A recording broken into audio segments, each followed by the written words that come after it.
Chicken dry roast ಈ ರೀತಿಯಾಗಿ try ಮಾಡಿ ಅನಿಸುತ್ತೆ, ತುಂಬ ಟೇಸ್ಟಿಯಾಗಿರುತ್ತೆ. ಇದಕ್ಕೋಸ್ಕರ ಚಿಕನ್ ತೊಗೊಂಡಿದ್ದೀನಿ. ಅದಕ್ಕೆ ಅರಿಶಿಣ, ಉಪ್ಪು, ಖಾರದ ಪುಡಿ, 1-2 ಸ್ಪೂನ್ ಆಯಿಲ್ ಹಾಕ್ಕೊಂಡು ಕಲಸಿಟ್ಕೊಂಬಿಡಿ. ನೆಕ್ಸ್ಟು ಧನಿಯಾ ಕಾಳು, ಪೆಪ್ಪರ್, ಸೋಂಪು ಇಷ್ಟೇ ಮೂರೇ ಹುರ್ಕೊಂಡು ನೀಟಾಗಿ ಪೌಡ್ರ್ ಮಾಡಿ ಇಟ್ಕೊಳ್ಳಿ. ಚಕ್ಕೆ ಲವಂಗ ಹಾಕ್ಕೋಬೇಡಿ ಇದಕ್ಕೆ. ನಂತರ ಶುಂಠಿ ತೊಗೊಂಡಿದ್ದೀನಿ, ಹಸಿ ಶುಂಠಿ ಚಿಕ್ಕದಾಗಿ ಕಟ್ ಮಾಡಿಕೊಡಿ. ನಾವು ಗೋಬಿ ಮಂಚೂರಿಗೆ ಹೇಗೆ ಹಾಕ್ತೀವಲ್ಲ ಆ ರೀತಿಯಾಗಿ. ಬೆಳ್ಳುಳ್ಳಿನೂ ಅದೇ ರೀತಿ ಕಟ್ ಮಾಡಿಕೊಂಡು ಒಂದು ಸ್ವಲ್ಪ ಆಯಿಲು, ಒಂದು ಸ್ವಲ್ಪ ಗೀ ಒಂದು ಪ್ಯಾನಲ್ಲಿ ಕಟ್ ಮಾಡ್ಕೊಂಡಂಥ ಶುಂಠಿ ಬೆಳ್ಳುಳ್ಳಿ ಹಾಕ್ಕೊಳ್ಳಿ. ಕರಿಬೇವು, ಚಿಕನ್ನು ನೀಟಾಗಿ ಎಲ್ಲ ಚೆನ್ನಾಗಿ ಮಿಕ್ಸ್ ಮಾಡಿಕೊಂಡು ಸ್ವಲ್ಪ ಕುದಿಲಿ ಅದರಲ್ಲೇ. ಹಾಗೆ ಒಂದು ಕ್ಯಾಪ್ಸಿಕಮ್ ಹಾಕ್ಕೊಳ್ಳಿ, ಉದ್ದುದ್ದ ಕಟ್ ಮಾಡಿ. ಒಂದು ದೊಡ್ಡದು ಒಂದು ಈರುಳ್ಳಿನೂ ಕಟ್ ಮಾಡಿಕೊಂಡು ಉದ್ದ ರೀತಿಯಲ್ಲಿ ಕಟ್ ಮಾಡಿಕೊಂಡು ಹಾಕ್ಕೊಳ್ಳಿ.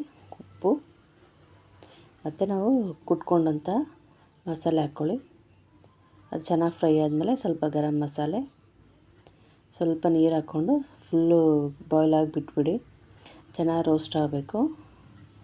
ನೀರಿನಂಶ ಎಲ್ಲ ಹೋಗ್ಬಿಟ್ಟು ಚೆನ್ನಾಗಿ ಈ ರೀತಿಯಾಗಿ ಕುತ್ಕೊಂಡು ಡ್ರೈ ರೋಸ್ಟ್ ಆಗಬೇಕು. ಈ ರೀತಿಯಾಗಿ ಮಾಡಿ ನೋಡಿ, ತುಂಬ ಚೆನ್ನಾಗಿರುತ್ತೆ, ಟೇಸ್ಟಿಯಾಗುತ್ತೆ.